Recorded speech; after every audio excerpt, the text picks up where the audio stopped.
네, 대통령 탄핵 심판 증인으로 김용현 전 국방부 장관이 어제 출석하면서 사퇴 뒤 처음으로 두 사람이 공개석상에서 대면했습니다. 비상계엄의 정당성을 강조했지만 검찰과 공수처는 각각 내란 우두머리와 종사 혐의를 적용해서 수사하고 있습니다. 송지인 기자가 보도합니다. 이틀 전과 똑같은 옷차림으로 탄핵 심판 4차 변론기일에 출석한 윤석열 대통령. 그 앞으로 감색 정장 차림의 계엄 2인자 김용현 전 국방부 장관이 모습을 드러냅니다. 두 사람이 대면하는 건 계엄 해제 뒤 50일 만인데 피청구인과 증인석에 앉은 두 사람은 눈을 마주치며 교감하진 않았지만 증인 신문이 진행된 2시간 동안 사실상 한 목소리를 냈습니다. 윤 대통령 측 증인 신문 내내 대부분 내가 했다고 말하며 호위무사를 자처한 김 전 장관. 견제할 수 있는 수단이 없다. 그 방법이 한 가지 있는 것이 바로 비상계엄밖에 없었다. 그래서 참 피를 토하는 심정으로 대통령께서 이어진 국회 측 신문은 돌연 거부하면서 한때 탄핵 심판이 쉬어가는 일까지 벌어졌습니다. 윤 대통령은 즉석에서 김 전 장관을 직접 신문하기도 했고 질의만으로 부족하다는 듯 비상계엄의 불가피성을 직접 피력하기도 했습니다. 계엄 선포의 이유는 야당에 대한 경고가 아니고요. 주권자인 국민에게 호소해서 엄정한 감시와 비판을 해달라는 것이지. 정영식 재판관이 김 전 장관에게 윤 대통령이 계엄 선포 전 국무회의 심의 당시 정해진 절차를 따랐느냐고 여러 차례 물은 뒤엔 윤 대통령이 또 한 번 발언권을 얻어 이번 사태에 대한 정의를 이렇게 내렸습니다. 부당한 일을 지시한다고 할 때 그거를 따르지 않을 것이라는 것은 저희들도 다 알고 있고 그런 전제 하에서 이런 그 비상계엄 조치를 하고 실패한 계엄이 아니라 예상보다 좀 더 빨리 끝났다. 윤 대통령 탄핵 심판 다음 변론은 설 연휴 뒤 다음 달 4일 진행될 예정입니다. YTN 송재인입니다. 네, 대통령 측은 국회의원을 끌어내라고 윤 대통령이 지시한 적이 없다고 반박했습니다. 의원이 아닌 요원을 빼내라고 한 게 와전됐다는 건데 윤 대통령에게 직접 국회의원을 끄집어내라고 지시를 받았다는 복수의 군장성 증언들과 배치됩니다. 신규희 기자입니다. 윤석열 대통령 측 변호인은 계엄을 건의한 김용현 전 국방부 장관에게 검찰 공소 사실부터 확인했습니다.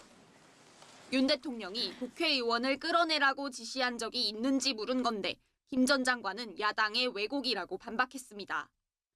국회의원을 끌어내라 한 게 아니라 군 병력을 빼내라 한 것이고 지시도 대통령이 아닌 본인이 내렸다고 주장했습니다. 군 병력이 국회 직원과 뒤섞여 압사 우려가 있어 철수를 요구했단 겁니다. 증인이 특전사 특전사령관 각정군으로부터 국회 내 상황을 듣고서 너무 혼잡하다는 보고를 받고 사상자가 생길 수 있다는 판단에 의원이 아니라 요원을 요원을 빼내라고 한 것을 김병주 국회의원이 의원들 빼내라는 것을 통과시킨 것이죠. 네, 그렇습니다. 이런 주장에 국회 측은 이른바 바이든 날리면 2탄과 같은 궤변이라며 강하게 반발했습니다.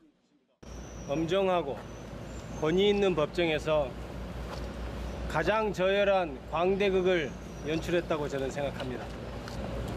바이든 날리면의 2탄입니까?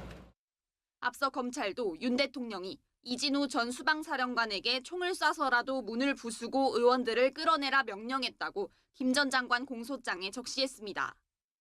윤 대통령이 비화폰으로 의원들을 끄집어내라 했다고 증언한 곽종근 전 특전사령관 역시 대통령 지시는 명백한 사실이라고 재확인했습니다. 분명하게 제가 사실이라고 다시 한 번 더 말씀을 드리고 12월 9일 날 검찰 조서 과정에서 그와 같은 내용들을 다 검사한테 얘기하고 윤 대통령 측이 국회는 물론 국회의원 통제 의도가 전혀 없었다고 부인하면서 향후 변론에서도 치열한 공방이 예상됩니다. YTN 신기혜입니다. 네, 무장한 군인들이 국회에 투입됐던 것을 두고 대통령은 국회를 통제하려던 의사는 없었다고 강조했습니다. 계엄군은 국회 질서 유지를 위해 투입된 거라면서 헌법적 지시였다는 입장을 반복했는데 구체적인 진술에서는 엇박자가 났습니다. 염혜연 기자입니다. 내란 수계 혐의의 핵심인 국회 병력 투입을 두고 윤석열 대통령은 봉쇄 의도가 없었다는 점을 거듭 강조했습니다. 계엄군은 국회 질서 유지를 위해 투입했을 뿐이라는 겁니다. 김용현 전 국방부 장관도 국회 통제엔 군인이 5,000에서 8,000명 정도 필요하지만 윤 대통령이 280명만 투입하라고 했다며 두둔했습니다. 하지만 구체적인 진술에선 엇박자가 났습니다. 실제 특전사가 국회 본 의사당에 얼마나 들어가셨는지 아십니까? 280명. 본 회의장 안에 건물 안에 들어간 사람은 12명밖에 안 돼요. 창문 깨고. 급기야 윤 대통령이 직접 발언 기회를 얻어 상황을 정리하려 했지만 김 전 장관은 280명이 본관 복도 등 곳곳에 있었다고 답했습니다. 우리 장관님 보시기에 그 본관 건물 밖에 마당에 주로 있었습니까? 아니면은 본관 건물 안으로 그 많은 인원이 다 들어가 있었습니까? 280명은 본관 안쪽에 하여튼 복도든 어디 이쪽 곳곳에 가 있었습니다. 의원들이 담을 넘어 들어오는 상황 자체가 곧 봉쇄 아니냐는 국회 측 주장에 김 전 장관은 해석을 달리했습니다. 국회의장께서도 출입구로 못 들어가서 담을 넘어서 들어갔고, 그런데 정말 많은 사람들이 담을 넘어갔다고 그러더라고요. 그건 봉쇄가 안 됐다는 겁니다. 국회 측 변호인단은 국회 안 소요 사태 발생 시 질서 유지 권한은 의장에게 있다며 대통령이 이를 위해 무장 군인을 보낼 이유는 없다고 일축했습니다. YTN 염혜원입니다. 최상목 대통령 권한대행이 계엄 당시 전달받은 쪽지에 비상입법기구 내용을 두고도 논란이 이어졌습니다. 헌법재판관들은 국회 중단 의도가 보인다. 5공화국 당시에 국가보위 입법회의와 같은 것이 아니냐는 질문을 던졌고 윤석열 대통령은 직접 나서서 아니라고 부인했습니다. 김주영 기자가 보도합니다. 최상목 대통령 권한대행은 계엄 당일 윤 대통령 측으로부터 3가지 항목이 담긴 쪽지 한 장을 받았습니다. 국가 비상 입법기구를 위한 예산을 편성하고 국회 운용 자금을 완전히 차단하라는 내용으로 국회 대책기구를 만들려 한 것 아니냐는 논란이 불거졌습니다. 김영두 헌법재판관도 국회 기능을 멈추려 한 것 아니냐고 물었습니다. 국회와 지방의회, 정당의 활동, 일체의 정치 활동을 금한다 이렇게 돼 있거든요. 실제로는 국회 봉쇄가 목표가 아니었나 하는 그러한 정황들이 많이 보이는데 그 점은 어떻게 생각하세요? 쪽지를 직접 썼다고 주장하는 김용현 전 국방부 장관은 국회가 아닌 정치 활동을 막으려던 것이라고 해명했습니다. 여러 가지 정치 활동을 빙자해서 국가 체계를 문란하게 할 수 있으니까 이런 활동은 좀 어떻게 제한시킬 필요가 있다. 이런 판단에서 정리한 것이지 어떤 입법 활동까지 막겠다 이런 것은 아니었다. 과거 국가보위 입법회의와 같은 것이냐는 질의도 나왔습니다. 국보위 회의는 전두환 씨가 직접 대통령이 된 뒤 국회와 정당을 해산시키고 국회 권한을 부여한 기구입니다.